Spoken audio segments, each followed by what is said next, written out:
from Albion Analysis podcast. So welcome, Chris, and thank you for your time. No problem. Thanks for having me. So we'll go through a little bit of detail around the upcoming game against the Baggies at the weekend. So another Midlands derby after you've just had your Black Country derby, but we'll not talk about that one. And then we'll go through a little bit, obviously, about the players, people to watch out for, and then really the history between our two clubs, because there's quite a few games that have been, should we say, entertaining. We've got a good set of results. Really, Birmingham have up at the Hawthorns, and hopefully another good game the weekend. So, tell us a little bit about your podcast and what you get up to and the areas that you cover. Yeah, no, well, Albion Analysis podcast. So we look at the data around Albion's performances. We just have a really sort of good deep dive into the reasons why Albion perform the way they perform, the results that we get, and we just try to sit down and, you know, we're still fans at the end of the day, and the emotion kicks in from time to time, but we try to sort of try and look at the facts as much as we possibly can. So we've been going for a couple of years, and people seem to like it. So for as long as they do, we'll keep going. Cool. And obviously, I mean, from a Talk and Talk perspective, we've been going for 13 years now, so we've just continue to grow, and like you say, as long as the fans like it, we continue to do the same. So Albion the weekend then. So I mean, it's going to be a good game. First of all, as always, I think we go back over the past few seasons. Really, they've tend to be good games between ourselves, positive results. I was going to say you would think they were good games. You've won the last 4, so yeah, I can imagine why you think that. Well, I mean, yeah, we look back. I mean, it's been a strange time for Birmingham since obviously the last time we beat the Albion, and that was actually John Eustace's last game in charge. Well, it was. I mean, somehow you've had this horrible run through the middle of the season, and we've managed to play you under the previous manager who had you playing really well, and now we've missed the whole of the Rooney regime, and we've managed to come in and play you under the new manager after you've started playing well again. So I've got to be honest, I don't know what ladders we've walked under in terms of Birmingham City, but we seem to have caught you at the 2 worst possible times we could have in the season.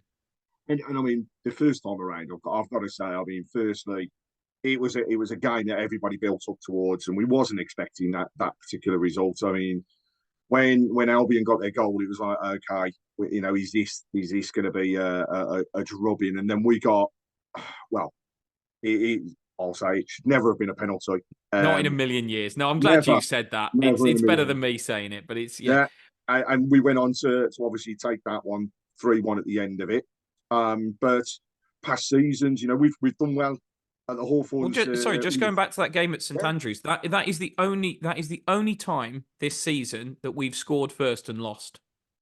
So, you know, that's one hell of a record, really. And I think from a Birmingham perspective, actually, it wasn't until a couple of games into this season that we've actually gone behind and gone on to win a game. In fact, I think the Albion may have. We haven't done that at all yet this season. We've took 2 points from losing positions all season. And I mean, the other thing for me is I look at Albion's form at home. You are phenomenal. You've got such a great set up and structure that takes you forward at home. Some strange reason, and perhaps you could put your finger on it. Why do you think it is that away from home you cannot do it and tend to lose those games? I actually wrote an entire article on this on our Substack. So if anybody's got the real inclination to go and find the Albion Analysis Substack, you find it through our X channel really easily. There's an article there. It's free to view, by the way. You don't have to pay to view it. But and I sort of went into the reasons behind it, and the long and short of it is, it comes back to this whole thing about when we score first, we usually win. I think we've scored first 15 times this season, and we've won 13 of them, lost 1, drawn 1. And when we score, when we don't score first, or when we concede the first goal, we usually lose. We've taken 2 points all season when we've conceded the first goal. And the fact of the matter is, we start a lot faster at home than we do away from home. On average, we score our first goal, the first goal of the game at home between the first and 15th minute of the game. Away Yep. from home, it's between the 46th and 60th. So we leave it a lot later to score the first goal away from it. We just don't start as fast, and that's why we go. That's why we go a goal down. We're actually very fast starters at home, and we've generally blitzed teams early on, not in the sense of going 2-3-0 up, but 1-0 up is normally enough for us. And then we're just really, really good at seeing the game out. But we just don't get that early goal away from home for whatever reason. We've had a real run of missing some horrible chances as well. I mean, we had some we had some big chances at Swansea a few weeks back when we went there and missed some absolute sitters. And there's been a bit of it has been around our finishing, definitely, and hopefully Callum Marshall coming in will help that. But we've just it's just the massive thing with us all the time is get the first goal, and we do it more often than not at home, and we don't away. It's strange, really, because I think when we look at the way that Corberan gets you set up, it's equal whether it's home or away. So it's strange that you've got such a difference between that. And I think going into this weekend, I mean, Birmingham have been very similar in terms of the way that they've started. And then it goes into how do we take it forwards? And I think we've gone on the front foot and actually been quite pressurised, two teams in the first 10, 15 minutes of a game, which we haven't really seen too much of in the past. This is the Mowbray effect, I think, now beginning to kick in. How we set up the weekend is going to be completely different. We've had a couple of players, coming through the door now during the window. Now, as we close, who knows? There might be somebody else coming in. So when it comes to Saturday, I honestly don't know how we will set up and potential injuries as we hear whispers of Stansfield being injured or various people not being in the team. It's like, wow, what's going to happen? And we've even got Ruddy now apparently being injured. So we honestly don't know going into Saturday how we will set up. But I mean, we've had that in the past. We've had opportunities where we've come and we think we're not going to get anything, and we've run away with stuff. And I suppose the one that stands out for me was when Hogan got his hat trick, and I never ever thought, number one, that he'd get a hat trick at the Hawthorns, and number two, that we'd be in that position. No, but Brucey gave it to him on a plate. I mean, that game was, I mean, that was the game where Steve Bruce completely lost me. Like, I'd been one of very few who was sticking up for Steve Bruce up to that point because I felt that actually when you looked at the XG, we were winning most games in terms of the XG. We were creating enough chances to win games. I just thought we had two major problems. We had David Button in goal who couldn't catch a cold, as you found out in the return fixture. Indeed. Oh my God. And we were just missing loads and loads of chances at the other end. And I thought, we're not going to keep missing chances. Sooner or later, these going to go in. And surely to goodness, he's going to drop David Button sooner or later. And I kind of thought if those two things happen, then our form would turn around. But that Blues game was just ludicrous. I mean, he played Kyle Bartley in this incredibly high line and left all this space in behind him. And I mean, you didn't do it. I don't mean this disrespectfully because you deserve to win the game thoroughly, but you didn't do anything particularly special that game. You just popped it in behind Carl Bartley, and Carl Bartley is an excellent defender at this level. But what he's also got is the turning circle of a tank, and the acceleration of, well, not a tank, and he's not even that quick. So. You don't want Carl Bartley facing his own goal and running towards it, is what I'm saying. And Steve Bruce, he didn't notice that was the problem, because genuinely we actually came quite close to getting back into that game. How we only lost it 3-2 is a mystery to me. But yeah, it was just. I think certainly I know there was a lot of Albion fans who had given up on Bruce long before that, and a lot of Albion fans, and I was one of these, who didn't want him in the first place, or certainly didn't want his contract continued into the next season. But I'll tell you what, that was the day that I completely down tools on Steve Bruce and just said, not for me, No. because if a professional manager couldn't see that those tactics were tantamount to suicide, to play that high a line with the personnel that he got, and that we were getting exposed in the way that we were, and that the guy couldn't see that David Button was an absolute walking disaster, because he still should have stopped at least one of your goals. Yeah. And I was just like, if he can't see those things, he hasn't got a clue what he's doing, and that was the bottom line for me. Yeah, that game was the end of Steve Bruce, from my point of view. And it's funny that the return fixture, um, we'd had an injury to Alex Palmer 2 games earlier, and David Button had come in against Coventry. Palmer had got injured the day before. Button had come in against Coventry, and to be fair, we'd won 1-0. We defended absolutely brilliantly, Mm-hmm. and Button just caught this cross at the end, and all the lads hugged him like he'd saved a penalty or something. He caught a blooming cross. But anyway, we then went to Blues in the next game, and he lets that Hannibal free kick in after after leaving the length of the M6 between him and his near post, and then get completely flaps at the cross for your second goal as well. And Corberan just drops him, and it's like, it took Corberan 2 games to work out David Button was a walking disaster, and Steve Bruce was still playing him after 16. I mean, and that's the difference. That's the difference.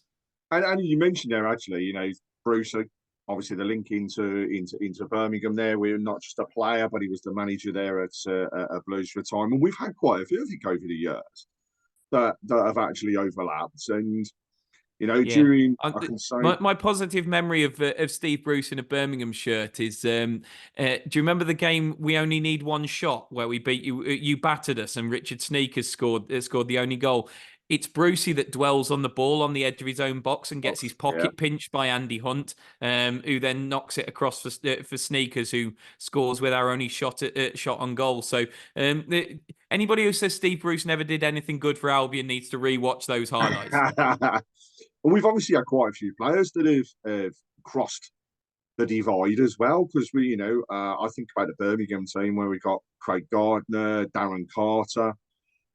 We've had a few others that have been with yourselves as well, and also have Darren Purse. Darren Purse, indeed. And of course we've had them players as well from Albion. Boas Meyer, was a keeper. We both had the horse. We did indeed, and it's interesting. It's good because actually there's no animosity between the fans or the teams. I've always said this. It's the friendly derby of the Midlands, isn't it? I mean, you're obviously gonna give a bit and all that sort of thing. And obviously, we were giving it a bit. We gave it a bit large at St Andrews before we usually get beat there, but and stuff like that. But I mean, obviously the scenes last week at the Hawthorns were disgraceful, and nobody makes any excuses for them, and or they shouldn't. If anybody is, they need looking at, because what happened and the game getting delayed for 38 minutes is thoroughly not acceptable. I would. I mean, I would touch wood. We never see those sorts of scenes again. But I think anyone who's not Albion and Blues needs to realise that the game we're going into this weekend is completely different. I'm sure there'll be sections of the media going, "Oh, another Midlands derby after what happened last week." It's a completely different kettle of fish. The way that Albion and Blues feel about each other, it's just there's never really been that sort of anger between the two fans. I think the closest we got to that was probably 93-94. When it became very clear that one of us was going to get relegated, and we ended up staying up on the last day away at Portsmouth. And I think you won your game as well, but our victory was enough to keep us up. Right, but I think that's the closest we've ever got to a really, a real rivalry between the two sides. I don't think we've ever really had that otherwise.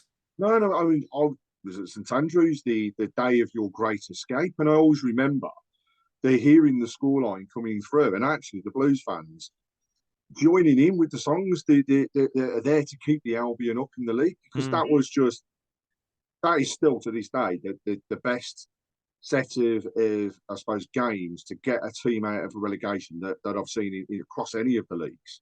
Well, So bottom at the it's start of the great. day, bottom at the Exactly. start of the day, bottom at Christmas, bottom at the start of the day, and we stayed up. I don't. I could be wrong on this, but I don't think any team since or before has ever stayed up being bottom No, at the start of the final day.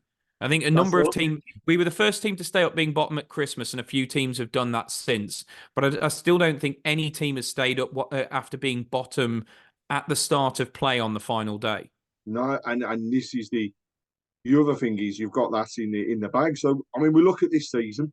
You're flying in the league at this present moment. I will say it. You are my outside team for promotion. I think the top two, if I'm honest, is out of reach. Yeah, I think there's four Leicester and teams. Southampton. There's four teams that are guaranteed to finish in the top four are going to be the top four. Like I don't know what order. Leicester will finish top, and then it will be some order of Southampton, Ipswich, and Leeds. But they will 100% be the top four, and I'd be gobsmacked if it was anything else. The rest of us are fighting out for 2 playoff places. I really fancy you though for the playoffs, and I think you've got that experience first of all going through it. Yes, there's momentum with the other teams, and they always go on about that momentum, but you're building that momentum, whereas the others just seem to have got a bit stale. Leicester, are just continuing to win games, and they should wrap it up by Easter. When it comes to the others, Southampton are just on a complete roll at the moment, taking themselves up to that second spot. I know they lost it again, but they to me will still be there. Ipswich are now just drawing too many games. However, depends again on window. They might bring somebody in to score them the goals they need to get that momentum going again. But it's going to be interesting. And what are your thoughts going into Saturday? First of all, I suppose the way you're going into it, your form at the moment should continue, as I mentioned, very good home form. Birmingham coming off the back of a couple of good results in the league, a disappointing result at Leicester. I can honestly say I've never seen Birmingham play so well in the first half of the game, have so many opportunities, and not put the ball into the onion net, which was frustrating. But you could have called it at half time to say we would go on to lose that game. I think the Mowbray factor is going to be there coming into it. And yeah, it's to me it's a very interesting game. But what are your thoughts and what are the fans thinking going into it as well? Honestly, I don't know really. I don't really know what the fans are thinking because there's been so little talk about the game on social media. I don't mean that disrespectfully to Blues, but obviously we had the Black Country Derby last weekend, and then all the fallout that's come from that, and then obviously we've also had transfer deadline day this week. So to be honest, I think most Albion fans haven't really had a chance to even sit down and think about the fact that we've got another derby against Blues this weekend. We've had so much go on. In terms of my thoughts on it, I mean, I know what you're saying. Yeah, look, we fancy ourselves against anybody at home. We've got this unbelievable home record. We're playing really, really well at the Hawthorns. We do seem like two completely different teams at home and away, which makes no sense because we play the same players, we play the same formation, we play pretty much the same tactics, and yet we're Jekyll and Hyde between home and away. The only thing that, and to be honest, I'd probably fancy us more. We've got Southampton coming up at home in a couple of weeks. For some reason, I'd fancy us more against Southampton than I would against Blues, just because you just seem to have it over us a little bit over the last few years. I mean, whether it's as I say, you've won the last four of those 4 games. Yes, 3 of them have been at St Andrews, obviously, but it doesn't even seem to matter which way the game goes. I mean, we took the lead at St Andrews, and then you get this ropey penalty. Well, ropey's generous, but ridiculous penalty, and it just turns the whole game on its head. And even when we play badly, at St Andrews, first of all, we seem to come up against you and suddenly turn in a dreadful performance, but also, I mean, you have had a bit of the rub of the green as well. I remember you winning it late on 1-0 with a Lyle Taylor penalty, which was never a penalty either. That's right. And and it's just one of those. We haven't really had the rub of the green since we went to St Andrews, and we had a couple of 3-2 wins against you, didn't we? Where I didn't think we deserved either of them. We had the 3-2 win where Charlie Austin scored twice, and then there was the reverse fixture at the Hawthorns where Jake Livermore smashed one in from the edge of the box, and I thought you were the better team in both of those games. I thought we were the better team at St Andrews earlier in the Mhm. season, but we lost, and it's a funny one. There's something about Albion Blues where I hate the phrase "the form book goes out the window," but it just seems to recently. It seems like when we play well, we lose, and when you play well, you lose, unless we've got David Button in goal, in which case you can't possibly lose. But I don't know. I'm less confident about Birmingham at home than I would be about being at home to one of the top four. And there's no logic to explain that. Part of it is the Mowbray factor, and because I hold Tony Mowbray in unbelievably high esteem. I think he's a brilliant manager, and I think you've made an amazing appointment there. You obviously got it shockingly wrong getting rid of Eustace for Rooney, but I think Yeah, you've made a bit of amends with bringing Mogger in, because I think he's unbelievable, and I honestly think he will. I think he will get you. Maybe not this season because you've got so much ground to make up, but I think next season he will get you there or thereabouts for the playoffs. I really, really do. And so I don't know. There's just something about this weekend that I'm not confident about, because I've watched four consecutive defeats against Birmingham, and I just don't feel good about games against you at the moment. So, looking at the game though, who should Birmingham watch out for? You know, in terms of players, you can see the form book. You know, strike wise, your strike force just like scoring at home, can't score away. But who else do we need to look out for? What's your, you know, if you were to name three players, who would they be Um, and why? Well, it'd have to be Magnet and Steele, Wallace and Swift. If they're linking up, they're brilliant, and Yeah. they do come as a bit of a duo. They've got this lovely way of when they're at it, just linking up. Wallace getting to the byline, pulling balls back for Swift to hit them. Mhm. They both look really good against Wolves last weekend as well. So Swift and Wallace, I feel like, are the key to what we do. Um, it'll be interesting to see who he puts out on the left hand side, because that's a bit of a problem position for us at the moment. Uh, Grady Dingan has gone off to AFCON. Matt Phillips is injured, and Adam Reach is now injured for a few weeks as well. And he started. He sort of he played an extra defensive midfielder against Wolves, so it was kind of Swift and Wallace was sort of the wide men, but I don't think he'll do that against you. I think Chalobah will come out of the side, and I think he'll put a more naturalised winger out there. If he puts Tom Fellows out there, it'll be interesting. Tom's an unbelievable player and definitely one to watch out for, but it'll be interesting to see how he plays on the wrong side. Um, I mean, if he might put Vyman out there, which would be an interesting one. I think other than Swift and Wallace, the other one that I'd possibly pick out, just because I've been banging the drum about him all week, is we've signed 19-year-old Callum Marshall on loan from West Ham. So, 16 goals in 10 Premier League 2 games. 3 goals in 4 EFL Trophy games, and already got 3 caps for Northern Ireland. Like, he looks a talent. He's apparently a born goal scorer, and I think I don't think he'll start, but if he comes off the bench, he's one to just keep your eye on. and you know, I can say from a Birmingham perspective, we like I said, we don't know at the moment who's going to be playing where.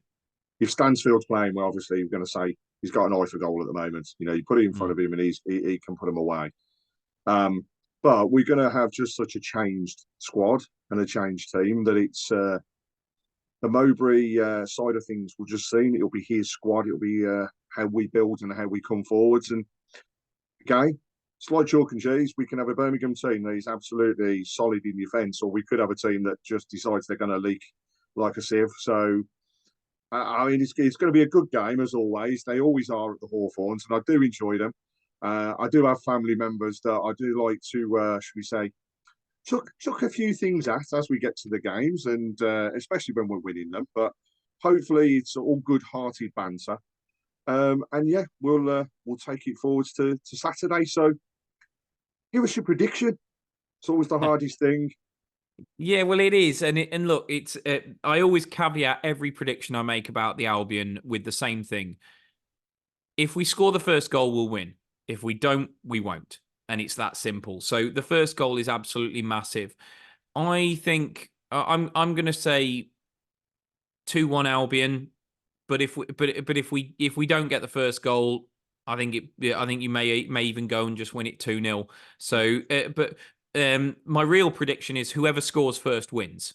It's that simple for me. But I'll go confident because we're so good at home and say 2-1 Albion. But as I say, if you come out the traps and get the first goal, I honestly don't think we'll come back.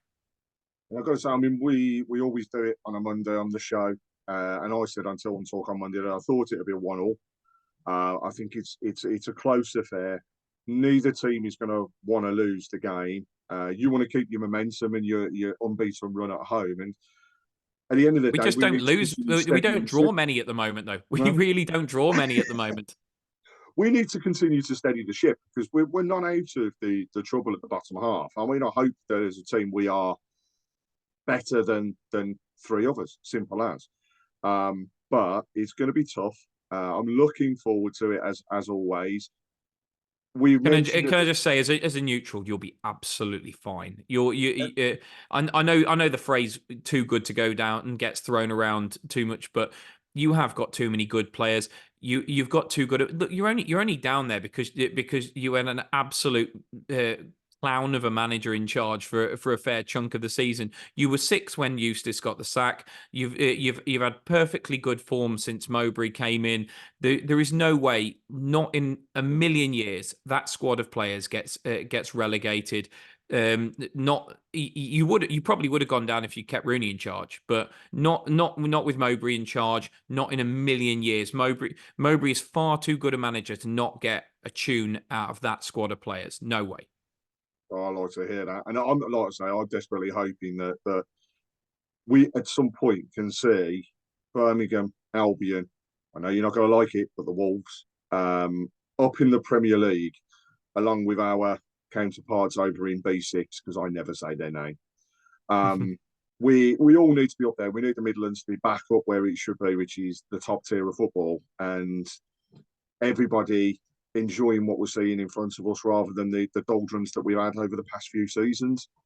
So, thank you, first of all, for joining us, allowing us into the insight a little bit of the Albion and the way things are. And yeah, we look forward to a really good game. Good-hearted banter between both sets of fans. None of the silliness that we saw, unfortunately, the weekend at the FA Cup game. And yeah. I know there never is, but for every fan that's out there, let's keep it clean. Let's have a bit of fun. Let's keep the banter there, but let's keep it on the safe side. And thank you again. And yeah, keep right on. And thanks a lot for your help. Yep, here to that as well. Yeah, just everybody. Look, we all love football, but just remember, it is just a game of football. And I think we got a very stark reminder that there's more important things. Seeing Carl Bartley have to drag his own kids out of the crowd for their own safety is possibly the most disgusting thing I've ever seen at a football match, that a player had to go and do that. And I never, ever, ever want to see anything like that again. So yeah, we're all passionate. We all kiss the badge and everything like that. But at the end of the day, families, kids, people's safety, these are way more important things than football. And let's just remember that. Definitely. Thank you very much again. And we shall be in touch soon. Cheers. Cheers.